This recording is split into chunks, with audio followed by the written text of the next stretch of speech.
Hello students. तो पिछले lecture में बताया गया था आपको how ionic bond is form.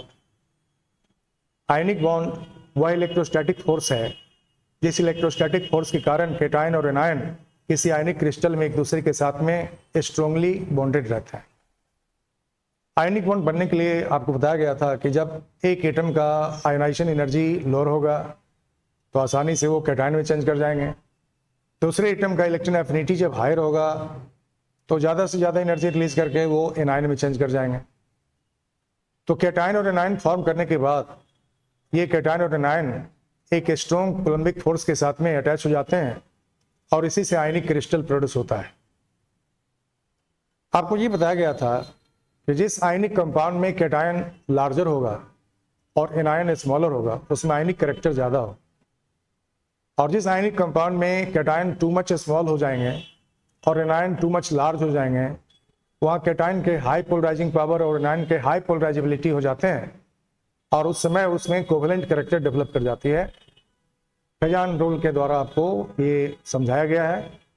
Fajans rule के अकॉर्डिंग जब केटायन स्मॉलर होता है और उसके लार्जर उसके ग्रेटर चार्ज होते हैं तो उसका पोलराइजिंग पावर ज़्यादा हो जाता है, मतलब वो एनायन के इलेक्ट्रॉन को डिफॉर्म करने की कैपेबिलिटी उसमें आ जाती है।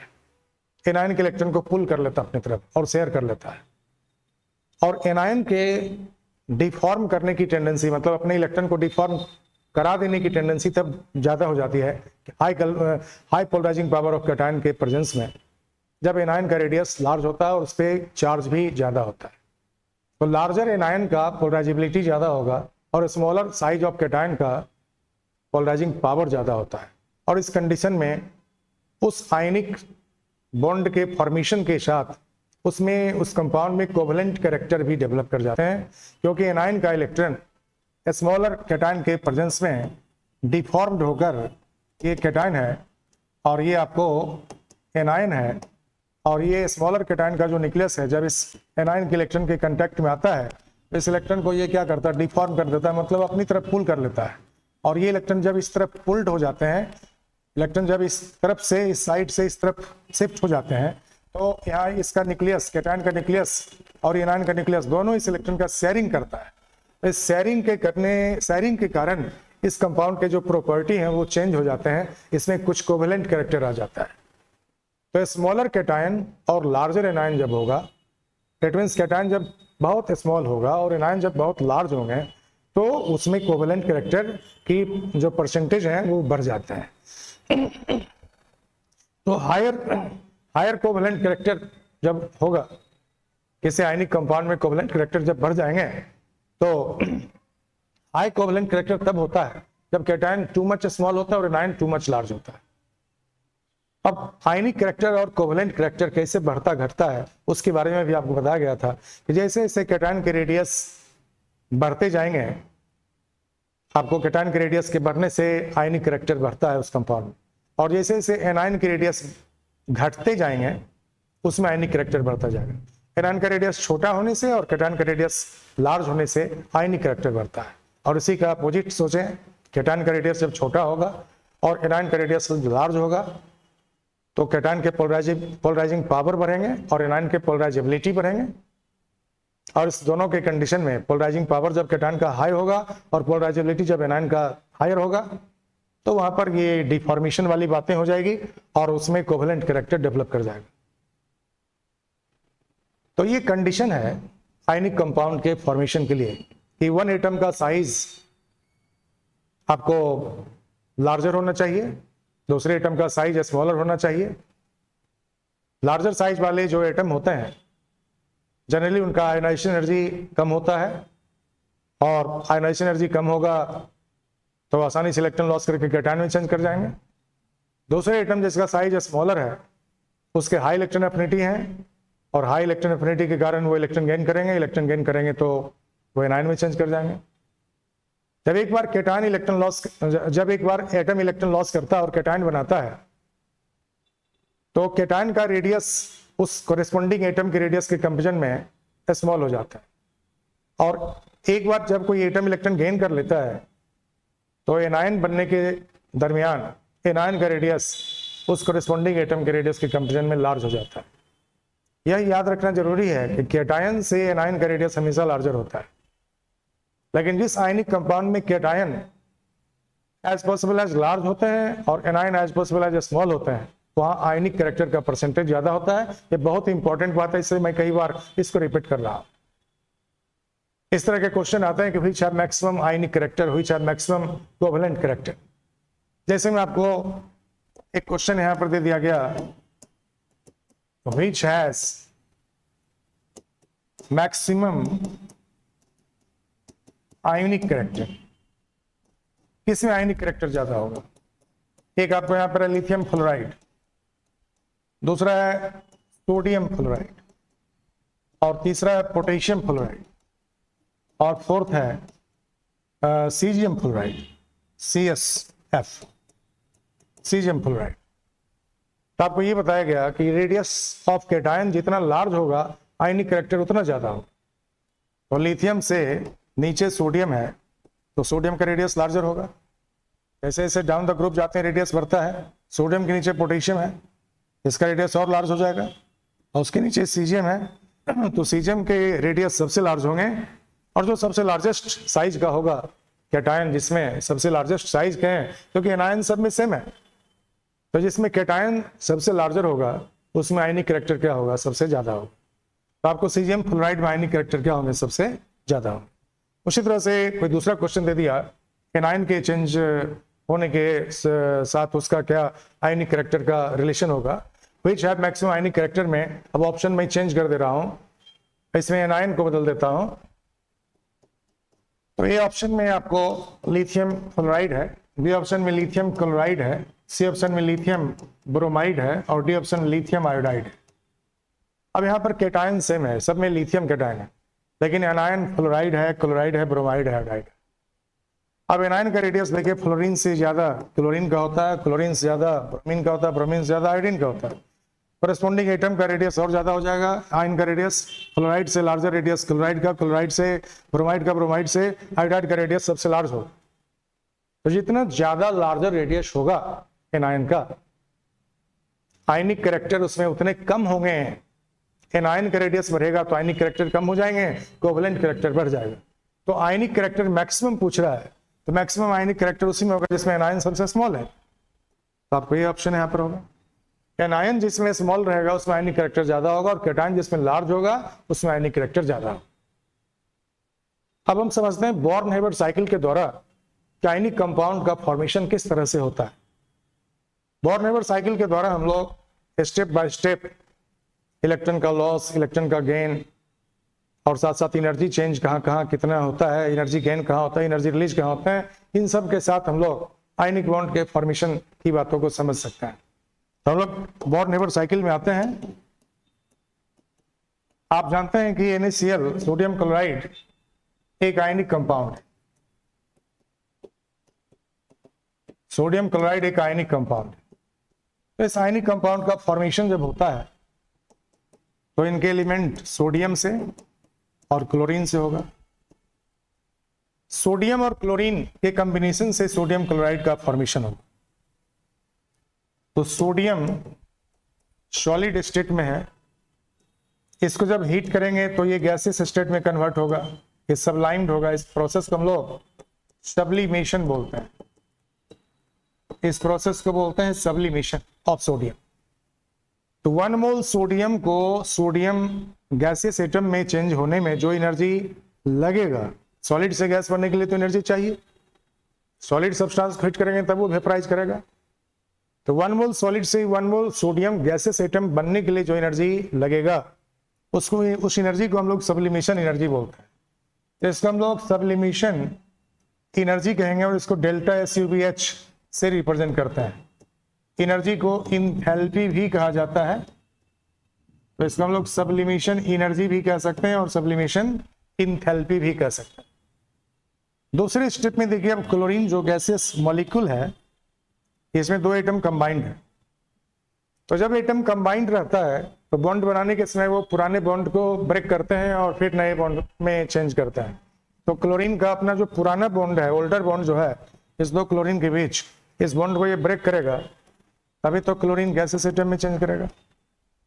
तो Cl2 का बॉन्ड ब्रेक करने के लिए एनर्जी चाहिए, तो इसके लिए बॉन्ड डिसोसिएशन एनर्जी चाहिए। जितना एक मोल बॉन्ड के टूटने का एनर्जी है उतना एनर्जी इसको जब मिलेगा तब ये एक मोल बॉन्ड को तोड़ेंगे और एक मोल बॉन्ड को ब्रेक करके तब ये गैसियस एटम में कन्वर्ट हो। तो आपको यहाँ पर जो क्लोरीन मॉलिक्यूल है इसको डिसोसिएट होके 1 मोल गैसियस एटम बनाना है, क्योंकि 1 मोल क्लोरीन ही चाहिए हमें, 1 मोल क्लोराइड चाहिए, तो 1 मोल क्लोरीन एटम यहाँ रिक्वायर्ड है। तो हम लोग हाफ मोल ऑफ Cl2 लेंगे। हाफ मोल ऑफ Cl2 में जो बॉन्ड है उस बॉन्ड के ब्रेक होने से 1 मोल Cl एटम प्रोड्यूस होंगे और यहाँ जो एनर्जी चेंज होगा उस एनर्जी चेंज को हम लोग क्या बोलेंगे, that is bond dissociation energy of Cl2। Half mole Cl2 के बॉन्ड डिसोसिएशन में जो एनर्जी रिक्वायर्ड है वह कितना है, वह डेल्टा SUVH लिख के रिप्रेजेंट करते हैं, जिसको हम लोग bond dissociation energy of Cl2 बोल रहे हैं। अब स्टेप नंबर 3 में क्या होता है, ये जो सोडियम गैसियस एटम बना अब ये क्या करता है, ये सोडियम गैसियस एटम इसके आउटर सेल में 1 इलेक्ट्रॉन और ये अपना ऑक्टेट पूरा करने के लिए 1 इलेक्ट्रॉन लॉस कर देता है और 1 इलेक्ट्रॉन लॉस करके गैसेस कैटायन में चेंज कर जाते हैं। इसके आउटर सेल में 8 इलेक्ट्रॉन हो जाता है, तो 1 इलेक्ट्रॉन ये लॉस करता है और 1 इलेक्ट्रॉन लॉस करके गैसेस कैटायन में कन्वर्ट हो जाते हैं। इसके साथ साथ अब यहाँ पर आपको क्लोरीन एटम जो है, जब कोई एटम इलेक्ट्रॉन लॉस कर रहा है भाई तो दूसरा एटम इलेक्ट्रॉन गेन करेगा तभी तो ये लॉस करेगा ना। तो दूसरा एटम क्लोरीन एटम है जो इलेक्ट्रॉन गेन करने का टेंडेंसी है इसका, इसके हाई इलेक्ट्रॉन एफिनिटी है क्लोरीन के। सोडियम के लो आयनाइजेशन एनर्जी के कारण कम एनर्जी में ही इलेक्ट्रॉन लॉस कर देता है। तो इस प्रोसेस में सोडियम का इलेक्ट्रॉन लॉस होने के लिए जो एनर्जी चाहिए उसको आयनाइजेशन इंथैल्पी बोलते हैं।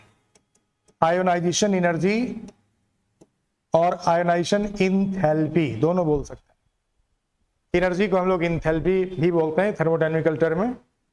तो ये सोडियम एटम आपको आयनाइज हो गया बाय एब्जॉर्बिंग आयनाइजेशन एनर्जी।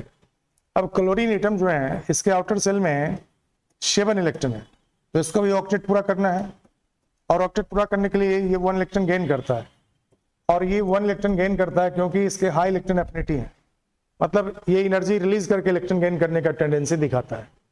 तो इलेक्ट्रॉन गेन करता है और उसमें ये एनर्जी को रिलीज करता है और जो एनर्जी रिलीज करता है इस एनर्जी का नाम होता है electron gain enthalpy. Electron gain energy बोल सकते हैं इसको, इलेक्ट्रॉन गेन इंथैल्पी बोल सकते हैं या इलेक्ट्रॉन गेन एनर्जी इसको कह सकते हैं। तो इलेक्ट्रॉन गेन एनर्जी के द्वारा ये क्या करता है, क्लोरीन एटम इलेक्ट्रॉन को रिलीज करता है। क्लोरीन एटम इलेक्ट्रॉन गेन करता है और इलेक्ट्रॉन गेन करने के समय ये एनर्जी को रिलीज करता है। क्लोरीन एटम इलेक्ट्रॉन गेन करते हैं और इलेक्ट्रॉन गेन करने के समय ये एनर्जी रिलीज करता है। जो एनर्जी रिलीज करता है उसको हम लोग इलेक्ट्रॉन गेन एनर्जी बोलते हैं। तो क्लोरीन एटम इलेक्ट्रॉन गेन करता है और इलेक्ट्रॉन गेन करने के लिए ये एनर्जी को रिलीज करता है। इसी एनर्जी को इलेक्ट्रॉन गेन इंथैल्पी भी बोलते हैं या इसको इलेक्ट्रॉन गेन एनर्जी भी बोलते हैं। तो हाई इलेक्ट्रॉन एफिनिटी के कारण क्लोरीन एटम इलेक्ट्रॉन गेन कर लेता है। अब इसके बाद आपको नेक्स्ट स्टेप में क्या होता है, ये जो गैसेस आयन बने हैं सोडियम आयन और ये क्लोराइड आयन जो बने हैं, क्लोराइड का भी ऑक्टेट कंप्लीट हो गया, सोडियम का भी ऑक्टेट कंप्लीट हो गया। अब यहाँ पर सोडियम आयन जो गैसेस स्टेट में प्रोड्यूस हुए हैं और ये क्लोराइड आयन जो गैसेस स्टेट में प्रोड्यूस हुए हैं, तो पॉजिटिव आयन और नेगेटिव आयन जब एक दूसरे के नियरर होंगे तो एक दूसरे को अट्रैक्ट कर लेंगे। तो पॉजिटिव आयन सोडियम आयन और नेगेटिव आयन क्लोराइड आयन ये दोनों कंबाइंड हो जाते हैं। जिस फोर्स से ये कंबाइंड होते हैं उसी फोर्स को हम आयनिक बॉन्ड बोलते हैं।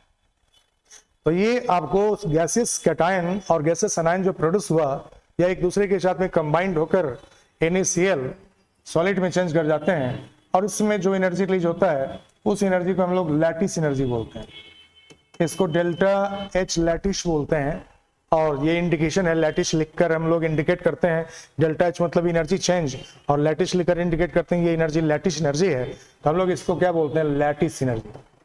लैटिस एनर्जी का मतलब आप समझ गए होंगे, जितना एनर्जी रिलीज होता है 1 मोल आयनिक सॉलिड के फॉर्म होने में फ्रॉम कंस्टिट्यूएंट गैसेस आयन जितना एनर्जी नेट रिलीज होगा उस रिलीज एनर्जी को हम लोग क्या बोलते हैं, लैटिस एनर्जी बोलते हैं। यदि सारे स्टेप जो यहाँ पर इन्वॉल्व हैं, अब आपका इनिशियल फॉर्म हो चुका है sodium gaseous, sodium solid state में एलिमेंटल फॉर्म में, और क्लोरीन गैसियस स्टेट में आपको एलिमेंटल फॉर्म में क्लोरीन गैसियस फॉर्म में है और सोडियम सॉलिड फॉर्म में है, और दोनों का रिएक्शन होकर इनिशियल बनता है। तो इसमें जो स्टेप इन्वॉल्व हैं टोटल देखिए, step number 1, step number 2, step number 3, step number 4 और स्टेप नंबर 5। तो आपको ये 5 स्टेप में रिएक्शन कंप्लीट होता है। फर्स्ट स्टेप में सोडियम का सब्लिमेशन हो गया, सेकेंड स्टेप में क्लोरीन मॉलिक्यूल का डिसोसिएशन हो गया इनटू क्लोरीन एटम, और थर्ड स्टेप में सोडियम से इलेक्ट्रॉन लॉस होके सोडियम आयनाइज कर गया, आयन में चेंज हो गया, सोडियम पॉजिटिव आयन बना लिया, कैटायन बना लिया। और नेक्स्ट स्टेप में फोर्थ स्टेप में क्लोरीन एटम जो इलेक्ट्रॉन सोडियम लॉस करते हैं उस इलेक्ट्रॉन को ये क्लोरीन एटम गेन कर लेते हैं बाय रिलीजिंग एनर्जी, तो ये क्लोराइड आयन में चेंज कर गए। और फिफ्थ स्टेप में लैटिस फॉर्म करता है, ये जो पॉजिटिव आयन गैसेस कैटायन और negative ion Cl- ion produce हुआ, ये सभी कंबाइंड होकर NaCl क्रिस्टल में कन्वर्ट हो जाता है। तो आपको ये 5 स्टेप जो यहाँ पर इन्वॉल्व है, इन सभी स्टेप का यदि सम कर दिया जाए, इन सभी स्टेप का यदि सम कर दें तो नेट एनर्जी चेंज कितना होगा ये आपको मिल जाएगा। तो आपको नेट एनर्जी चेंज निकालना है तो सारे स्टेप की एनर्जी का सम कर दीजिए। पहले हम लोग देखें यहाँ पर जो इक्वेशन है हमारा, ये इक्वेशन या इक्वेशन इस सबके सम करने से आता है कि नहीं इसको चेक कर लेते हैं। यहाँ सोडियम गैसेस एटम प्रोड्यूस हुआ और यहाँ भी सोडियम गैसेस एटम में लेफ्ट और राइट में कैंसिल कर देते हैं। यहाँ क्लोरीन गैसेस एटम कैंसिल हो गया, सोडियम कैटायन और यहाँ सोडियम कैटायन कैंसिल हो गया, यहाँ क्लोराइड आयन और यहाँ भी क्लोराइड आयन कैंसिल हो गया। अब हम लोग सबका यदि सम करेंगे तो आपको नेट इस इक्वेशन में क्या मिलेगा, सोडियम सॉलिड जो बचा हुआ है उसको लिखेंगे सिर्फ plus half mole of Cl2 arrow. अब आपको यहाँ देखिए सब कट चुका है, NaCl बचा हुआ है सिर्फ, हम लोग यहाँ पर NaCl नोट करेंगे। मतलब आपको यहाँ इस बैलेंस इक्वेशन में क्लोरीन यहाँ 1 एटम है और यहाँ 2 है, इसमें हाफ से मल्टीप्लाई कर दीजिए तो जो बैलेंस इक्वेशन यहाँ पर है वह बैलेंस इक्वेशन आपको यहाँ पर मिल जाता है। सारे स्टेप्स में जितने जितने एनर्जी चेंज हुए हैं, जैसे फर्स्ट स्टेप में सब्लिमेशन एनर्जी, सेकेंड स्टेप में bond dissociation energy of chlorine, third step में ionisation energy of sodium, fourth step में electron gain energy of chlorine atom और फिफ्थ स्टेप में लैटिस एनर्जी। तो इन सभी का सम कर देंगे तो नेट एनर्जी चेंज कितना होगा इस सोडियम क्लोराइड के फॉर्मेशन होने में from their constituent gases element जो क्लोरीन है और सॉलिड सोडियम है, तो सोडियम सॉलिड और क्लोरीन गैस इस दोनों के रिएक्शन से जो आपको 1 मोल NaCl फॉर्म कर रहा है, तो इस 1 मोल NaCl के फॉर्मेशन होने में नेट जो एनर्जी चेंज हो रहा है इस एनर्जी चेंज को डेल्टा H बोलेंगे, और डेल्टा H ऑफ रिएक्शन जो होगा डेल्टा RH मतलब रिएक्शन का इंथैल्पी चेंज जो निकलेगा ये आपको सब्लिमेशन इंथैल्पी है ना, इसको हम लोग डेल्टा H1 मान सकते हैं, सब्लिमेशन इंथैल्पी को डेल्टा H1 मान लेते हैं, और बॉन्ड डिसोसिएशन एनर्जी को डेल्टा H2 मान लेते हैं, आयनाइजेशन एनर्जी को डेल्टा H3 मान लेते हैं, और इलेक्ट्रॉन गेन इंथैल्पी को डेल्टा H4 मान लेते हैं, और लैटिस इंथैल्पी को डेल्टा H5 मान लेते हैं। मतलब जितना जितना एनर्जी चेंज हुआ है सारे स्टेप की एनर्जी चेंज का सम करेंगे, delta H1 plus delta H2 plus delta H3 और plus delta H4 and plus delta H5, सारे स्टेप के एनर्जी चेंज का सम कर दें तो नेट एनर्जी चेंज कितना होगा 1 मोल NaCl क्रिस्टल के फॉर्म होने में from solid sodium and gaseous chlorine, ये आपको फाइंड हो जाता है। तो इस तरह से बॉर्न नेबर साइकिल के द्वारा हमने समझा कि डिफरेंट स्टेप में एनर्जी चेंज होते हैं और डिफरेंट स्टेप में एनर्जी चेंज के द्वारा किसी आयनिक कंपाउंड का फॉर्मेशन होता है।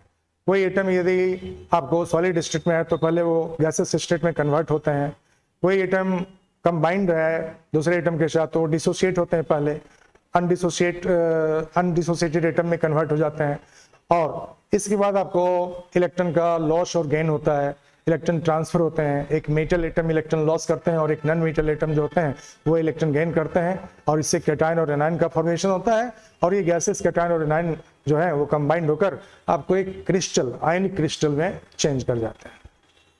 तो इस तरह से आपको आयनिक कंपाउंड का फॉर्मेशन होता है और इसमें इतने सारे स्टेप्स इन्वॉल्व होते हैं। इसी तरह से आपको मैग्नीशियम और ऑक्सीजन का जब रिएक्शन होता है, मैग्नीशियम को जलाते हैं तो ब्रिलियंटली ये मैग्नीशियम ऑक्साइड में कन्वर्ट हो जाता है। मैग्नीशियम ऑक्साइड एक सॉलिड सब्सटेंस है, जबकि यहाँ ऑक्सीजन गैस है और मैग्नीशियम क्या है, सॉलिड है। मैग्नीशियम के आउटर सेल में 2 इलेक्ट्रॉन है और ऑक्सीजन के आउटर सेल में 6 इलेक्ट्रॉन है। तो बोर्न-नेबर साइकिल की तरह हम इसको भी लिख सकते हैं। अब मैग्नीशियम के आउटर सेल में 2 इलेक्ट्रॉन है, तो ये 2 इलेक्ट्रॉन लॉस करके पहले ये मैग्नीशियम आयन बनाएगा, ये 2 इलेक्ट्रॉन लॉस करेगा और मैग्नीशियम गैसेस आयन में चेंज कर जाएगा। और दूसरा जो है ऑक्सीजन जो है ये 2 इलेक्ट्रॉन गेन करेंगे और 2 इलेक्ट्रॉन गेन करके ये ऑक्साइड आयन में कन्वर्ट हो जाएंगे।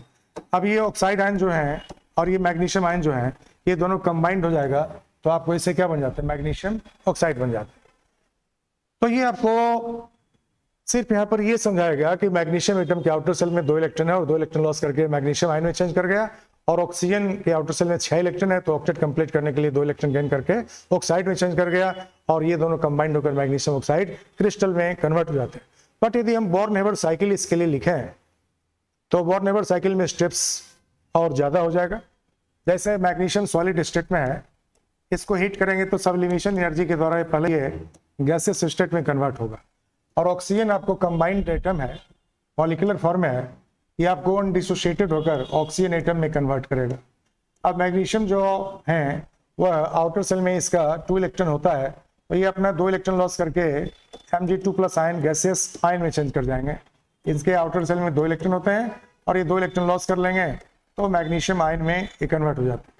और ऑक्सीजन एटम जो है जिनके आउटर सेल में 6 इलेक्ट्रॉन है, मैग्नीशियम के आउटर सेल में 6 इलेक्ट्रॉन है, और ये जब 2 इलेक्ट्रॉन गेन कर लेंगे तो 2 इलेक्ट्रॉन गेन करके यह ऑक्साइड आयन में कन्वर्ट हो जाएगा। अब मैग्नीशियम आयन और ऑक्साइड आयन जब दोनों प्रोड्यूस हो जाएंगे तो ये दोनों कंबाइंड होकर मैग्नीशियम ऑक्साइड में कन्वर्ट हो जाता है। यहाँ भी 5 स्टेप हमने बनाया है। स्टेप 1 में सब्लिमेशन ऑफ मैग्नीशियम हो रहा है, स्टेप 2 में डिसोसिएशन ऑफ ऑक्सीजन मॉलिक्यूल हो रहा है, स्टेप 3 में आपको मैग्नीशियम गैसेस एटम आयोनाइज हो जाता है by absorption of energy. Ionisation energy required होता है, आयोनाइजेशन एनर्जी जब प्रोवाइड करेंगे तब इलेक्ट्रॉन लॉस होगा और ये मैग्नीशियम आयन में चेंज कर जाएंगे। वहीं पर आपको ऑक्सीजन एटम जो है इलेक्ट्रॉन गेन करने के लिए एनर्जी को क्या करते हैं, रिलीज करते हैं, और एनर्जी रिलीज करके ये ऑक्साइड आयन में कन्वर्ट हो जाता है। अब मैग्नीशियम आयन और ऑक्साइड आयन कंबाइन करते हैं तो मैग्नीशियम ऑक्साइड में कन्वर्ट होता है, तो आपको यहाँ पर लैटिस इंथैल्पी जिसको बोलते हैं या लैटिस एनर्जी जिसको बोलते हैं वह एनर्जी यहाँ पर रिलीज होती है। तो आपको यहाँ भी जो स्टेप इन्वॉल्व है, स्टेप 4 हो गया और ये स्टेप 5 हो गया, लैटिस इंथैल्पी के रिलीज के लिए स्टेप 5 हो गया।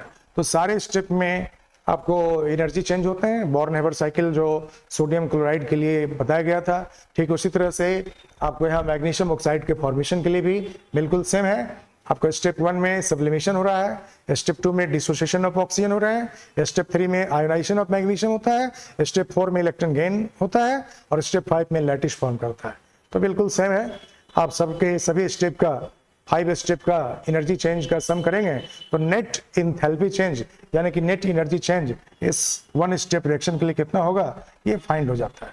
तो इस तरह से आप समझ रहे हैं कि आयनिक कंपाउंड का फॉर्मेशन कैसे होता है। आयनिक कंपाउंड के फॉर्मेशन के लिए ये याद रखना जरूरी है कि एक एटम का आयोनाइजेशन एनर्जी कम होना चाहिए ताकि वो केटायन में चेंज कर जाए। दूसरे एटम का इलेक्ट्रॉन गेन इंथैल्पी या इलेक्ट्रॉन एफिनिटी हाई होना चाहिए ताकि वो इलेक्ट्रॉन गेन कर ले, किसी भी कॉस्ट पर एनर्जी रिलीज करेगा और एनर्जी रिलीज करके इलेक्ट्रॉन गेन करेगा, एनायन में चेंज कर जाएगा। और फिर गैसेस केटायन और गैसेस एनायन कंबाइन होंगे तो सॉलिड मैग्नीशियम ऑक्साइड का फॉर्मेशन हो जाएगा। तो आपको ये रिडॉक्स प्रोसेस होता है, जो रिएक्शन इन्वॉल्व होते हैं आयनिक कंपाउंड के फॉर्मेशन में, वह एक रिडॉक्स प्रोसेस होता है। क्योंकि रिडॉक्स का मतलब होता है ऑक्सीडेशन और रिडक्शन। रिडक्शन प्लस ऑक्सीडेशन को मिला के हम लोग क्या बोलते हैं, रिडॉक्स। तो यहाँ पर रिडॉक्स रिएक्शन होता है। रिडॉक्स के द्वारा मतलब रिडक्शन और ऑक्सीडेशन के द्वारा आपको इलेक्ट्रॉन के गेन और इलेक्ट्रॉन के लॉस दोनों साइमल्टेनियसली होते हैं दो एटम के बीच में, और इसी से आपको केटायन और एनायन प्रोड्यूस होते हैं और केटायन एनायन बनके ये दोनों एक दूसरे से कंबाइंड हो जाते हैं bye strong electrostatic force, Coulombic force. इस फोर्स को हम लोग क्या बोलते हैं, आयनिक बॉन्ड बोलते हैं। अगली वीडियो में आपको बताएंगे properties of ionic compound. Properties of ionic compound में उसका जो प्रॉपर्टी है उसमें आपको कुछ खास बातें होती है, जैसे लैटिस एनर्जी और हाइड्रेशन एनर्जी का क्या रिलेशन होता है, और कब आयनिक कंपाउंड सॉल्युबल होते हैं, and when it is not soluble in water, तो इस तरह की बातों को हम लोग अगले वीडियो में डिस्कस करेंगे। आप रेगुलर हमारी वीडियो को देखें और निश्चित रूप से आपको उससे बहुत ज़्यादा बहुत बेनिफिट मिलेगा आपको। यदि रेगुलर आप वॉच करते हैं सारे वीडियो को तो आप निश्चित रूप से बेनिफिटेड होंगे। और आप साथ साथ एनसीईआरटी बुक को पढ़ें और एनसीईआरटी बुक के साथ साथ फिंगर टिप्स ऑफ एनसीईआरटी एक क्वेश्चन बैंक आता है मार्केट में, आप उसको भी सॉल्व कीजिए। और जहाँ जहाँ आपको प्रॉब्लम आती है हमारे कमेंट बॉक्स में भेजिए, आपको उस क्वेश्चन को सॉल्व करके बताया जाएगा अगली वीडियो में। Okay, thank you.